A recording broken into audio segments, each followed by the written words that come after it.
مشرق نیوز کے ناظرین آداب، دن بھر کی اہم خبریں۔ کورونا کے سائے میں پارلیمنٹ کا مانسون اجلاس شروع، وقفہ سوالات نہ کرانے پر اپوزیشن کا احتجاج۔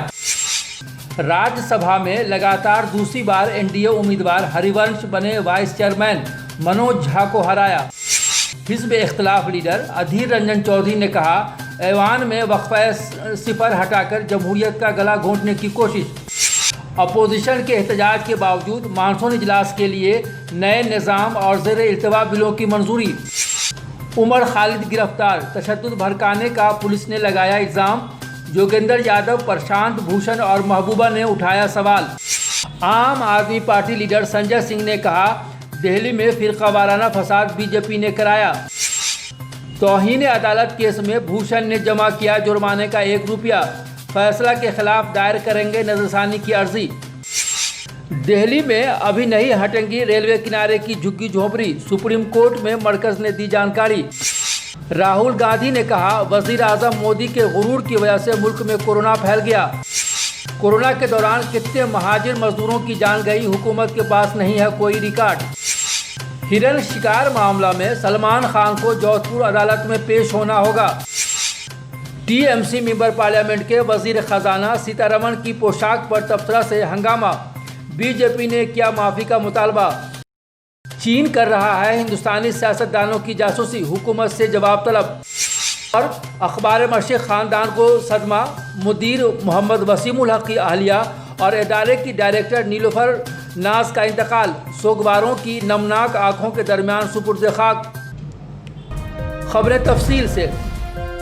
زندگی اور موت لافانی حقیقتیں ہیں اور ہر نفس کو موت آنی ہے، لیکن ہر موت اشک و غم کی ایک تصویر بھی ہوتی ہے۔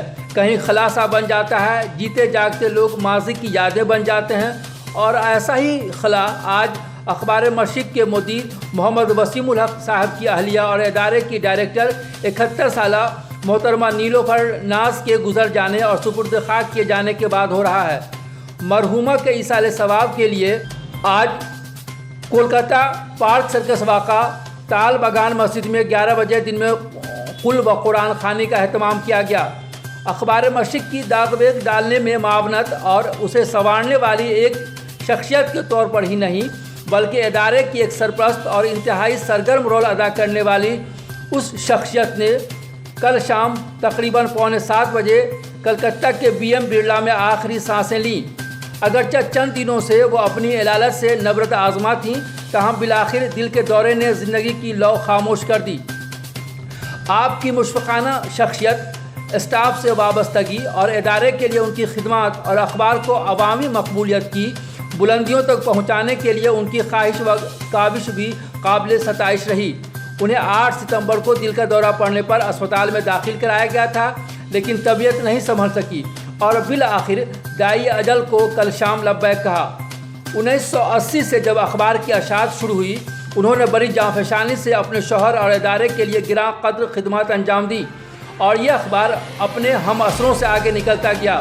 ان کی نظر اخباری مشمولات پر بھی ہوا کرتی تھی اور ان کی سوجھ بوجھ کے سبھی قائل تھے۔ مرحومہ کے پسماندگان میں اس میں بامسمہ 2 بیٹے رکن پارلیمنٹ و ڈائریکٹر اخبار مشرق محمد ندیم الحق اور دوسرے ڈائریکٹر محمد تنویر الحق اور دختر آفرین حسین کے نام شامل ہیں۔ آج مرحومہ کی تدفین بعد نماز ظہر 16 انا قبرستان کولکاتہ میں عمل میں آئی۔ اللہ تعالیٰ سے دعا ہے کہ مرحومہ کو جوار رحمت میں جگہ مرحمت فرمائے، انہیں بخشش کا پروانہ عطا کرے اور پسماندگان کو صبر جمیل عطا کرے۔ مرحومہ کے ایصال ثواب کے لیے آج کولکاتہ پارک سرکس واقع تال بگان مسجد میں 11 بجے دن میں قل اور قرآن خوانی کا اہتمام کیا گیا ہے، جس میں محبان ادارہ سے شرکت اور دعاؤں کی گزارش ہے۔